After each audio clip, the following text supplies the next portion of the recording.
नमस्कार मेरे प्यारे बच्चों, क्या हाल चाल आप सभी के।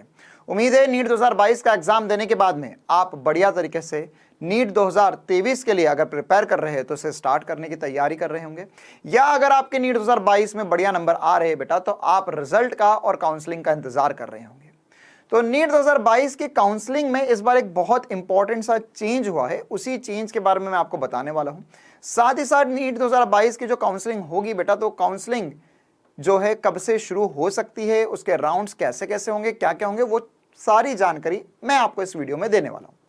तो एक बहुत इंपॉर्टेंट सा चेंज जो है वो एमएमसी ने जो करा है उसके बारे में मैं आपको इन्फॉर्म करना चाहता हूं। एक नोटिस आया था कुछ दिन पहले जो सुप्रीम कोर्ट ऑफ इंडिया ने डाला था, और उसके अकॉर्डिंग यह बात थी कि अगर कोई बच्चा है ना, जैसे क्या होता था पहले वो मैं आपको समझा देता हूं, फिर क्या चेंज आया वो भी हम आप समझ लेंगे, और उससे में फायदा क्या होने वाला यह भी हम देखते हैं।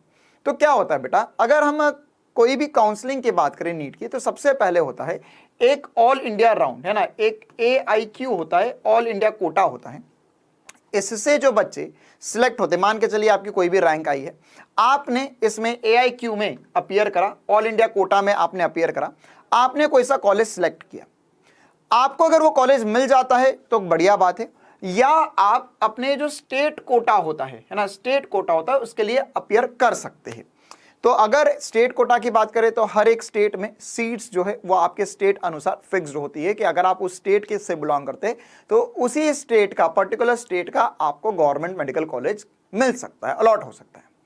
अब इसमें क्या होता था कि अगर मान के चलो कोई बच्चा फर्स्ट राउंड में किसी बच्चे ने सीट बुक करी कि यार मेरे को फर्स्ट राउंड में जो कॉलेज मिला वो मुझे चाहिए, ठीक है। अब उसने स्टेट कोटा से भी बुक कर लिया, है ना, तो अगर स्टेट कोटा में की काउंसलिंग में बैठ रहा है तो उससे भी उसने सीट ब्लॉक कर ली।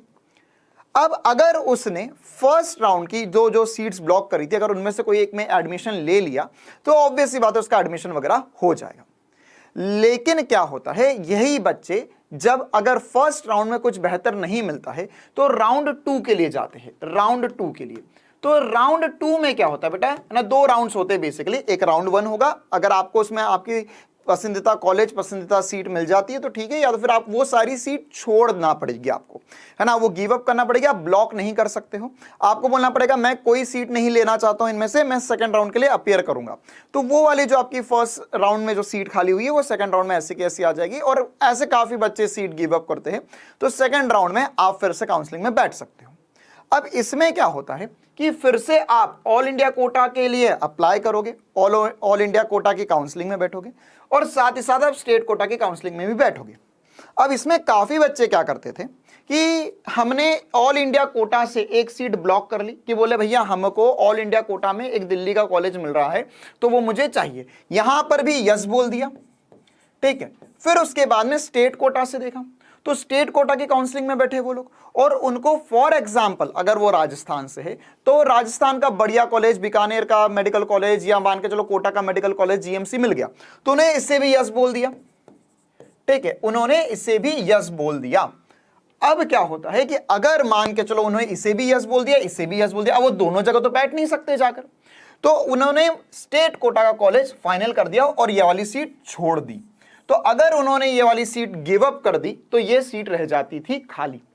अब यह सीट अगर कोई मॉपअप राउंड वगैरह नेक्स्ट राउंड, तो देखो सेकंड राउंड लास्ट राउंड होता है, इसके बाद में अगर मॉपअप राउंड वगैरह, कॉलेज लेवल राउंड्स वगैरह कुछ होते तो उसमें फिल होती थी, वरना ये MBBS की सीट, समझ रहे हो, MBBS की सीट, नीट के द्वारा मिलने वाली सीट, जिसके लिए लोग लाखों रुपए खर्च करने के लिए तैयार है, जिसके लिए बच्चे जी जान मेहनत कर रहे हैं, वो सीट खाली रह जाती थी, है ना। तो लास्ट ईयर की बात करते तो इसमें से कुछ 300 350 ऐसी सीट्स थी ऑल ओवर इंडिया कोटा से जो खाली रह गई थी। क्यों? क्योंकि उन बच्चों ने स्टेट कोटा को चूज कर लिया। तो जो नया नोटिस आया है ना, मुझे उम्मीद है ये वाली बात आप समझ गए होंगे। जो नया नोटिस आया उसको हम समझ लेते हैं, और क्या चेंज हुआ और उससे हमें क्या फायदा होगा यह देखते हैं। तो फिर MMC ने बोला है कि अगर आप स्टेट कोटा, सेकंड राउंड में स्टेट कोटा के लिए अपीयर होते हो तो पहले आपको यहां पर हां या ना बोलना पड़ेगा। मतलब कि अगर आपने पहले ऑल इंडिया कोटा का काउंसलिंग में बैठे, आपको लगा कि यार ये सीट तो मुझे अच्छी लग रही है, ये मैं यस कर देता हूं, तो अगर आपने ये यस कर दिया तो यहां पर आपको सीट अलॉट नहीं होगी। अगर आपको स्टेट कोटा में बैठना है तो आपको यहां पर नो करना होगा कि मैं ये वाली सीट नहीं लेना चाहता हूं।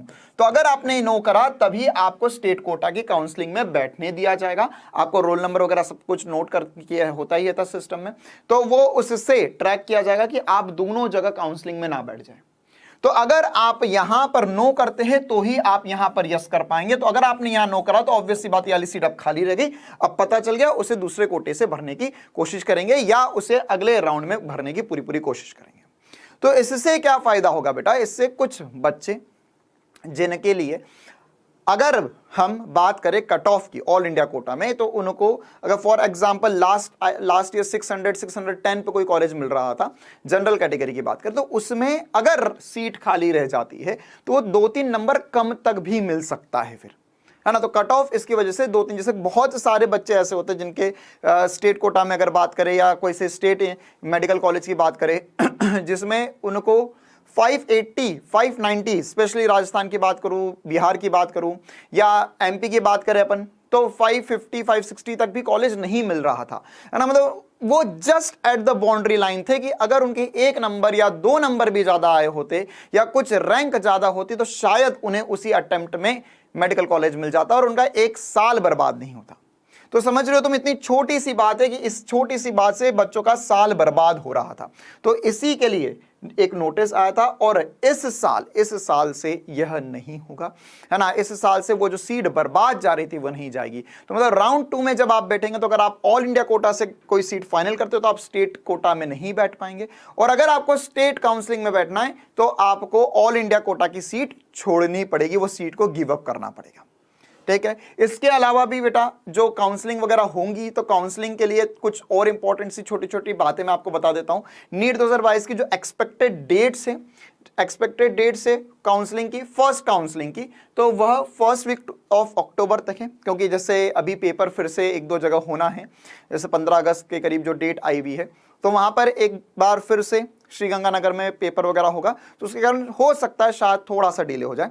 बाकी एक्सपेक्टेड है फर्स्ट वीक ऑफ अक्टूबर में काउंसलिंग वगैरह होगी। उसके बाद में फॉर्म वेरिफिकेशन वगैरह और ये सब होते होते यहां पर हम 4th वीक ऑफ अक्टूबर तक पहुंच जाएंगे फर्स्ट लेवल काउंसलिंग के लिए, है ना। मतलब फर्स्ट राउंड काउंसलिंग 1 महीने के करीब लगता है उसमें, तो अक्टूबर में खत्म होगी।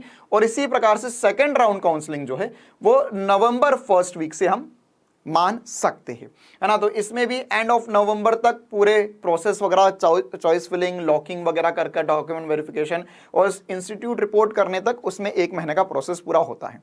तो उसमें नवंबर का वीक जाएगा। और उसके बाद मॉप अप राउंड, जैसे मैं आपको बता रहा था कि मॉप अप राउंड में जो सीट्स रहती है वो वैकेंट रह जाती है और वह बच्चे ब्लॉक कर बैठ जाते हैं और अगले राउंड में भी बैठ जाते हैं, तो वो इस साल नहीं होगा। तो मॉप अप राउंड में आपको जो वैकेंट सीट्स है वो अब मिलने लगेंगी और ये दिसंबर फर्स्ट वीक में होएगा, ठीक है। तो इसी प्रकार से अगर किसी कॉलेजेस को जरूरत पड़ती है स्ट्रे वैकेंसी सीट्स के लिए भी, तो वह जनवरी के फर्स्ट वीक तक हम मान सकते हैं। और इसका अगर आपका मेडिकल कॉलेज वगैरह में अलॉटमेंट होता है तो आपका कॉलेज इन एंड अराउंड हम मान सकते हैं नवंबर एंड या दिसंबर तक स्टार्ट भी हो जाएगा, ठीक है। तो ये सारी इंपॉर्टेंट सी जानकारी थी मेरे द्वारा, स्पेशली वे बच्चे जिनको अगर लग रहा है कि सर हमारा स्कोर ठीक है लेकिन शायद हम बाउंड्री पर हैं, तो वो जो शायद बाउंड्री वाली बात है बेटा, उनके लिए एक खुशखबरी वाली बात है। तो ये वीडियो आप अपने ज़्यादा से ज़्यादा दोस्तों तक पहुंचाइए जो बाउंड्री पर है, जो बॉर्डर पे है, जिनको लग रहा है सर हमारे 560, 570 या 590 के करीब आ रहे हैं और सर हो सकता है कि 1-2 नंबर से मैं चूक जाऊं। तो इस बार हो सकता है आपको बेहतर सीट मिल जाए बेटा ना। और अगर आप इस चैनल पे नए हैं बेटा तो उसको सब्सक्राइब जरूर कर लेना, क्योंकि आने वाले समय में जब आपकी काउंसलिंग वगैरह होगी, काउंसलिंग के फॉर्म वगैरह कैसे भरने हैं और इससे जुड़ी बहुत सारी इंफॉर्मेशन जो है वो हम आपके लिए लेकर आएंगे। और साथ ही साथ हम नीट 2023 के लिए भी, है ना, अगर आप प्रिपेयर कर रहे हैं या आप सोच रहे हैं कि नहीं हम और बेहतर कर सकते हैं, हम 1 साल का ड्रॉप लेना चाहते हैं, तो नीट 2023 की तैयारी भी हम जल्द ही स्टार्ट करने वाले हैं। इसके अलावा बेटा डाउटनट ऐप पर हम एक आरंभ बैच 1 अगस्त से स्टार्ट कर रहे हैं, जिसके रजिस्ट्रेशन की लिंक आपको नीचे डिस्क्रिप्शन में मिल जाएगी, तो एक छोटा सा गूगल फॉर्म भर के आप उसमें रजिस्टर कर सकते हैं। आरंभ बैच में हम 1 अगस्त से क्लासेस लेने वाले, इंडिया के top teachers, top study materials के साथ आपको डाउटनट की ऐप पर नीट 2023 की जोरदार तैयारी कराने वाले। तो मुझे उम्मीद है मेरे द्वारा दी गई इंफॉर्मेशन आपको क्लियर होगी। हम जल्द ही मिलेंगे आने वाले समय में। तब तक के लिए बढ़िया से स्वस्थ रहो, मस्त रहो। Thank you, tata, bye bye.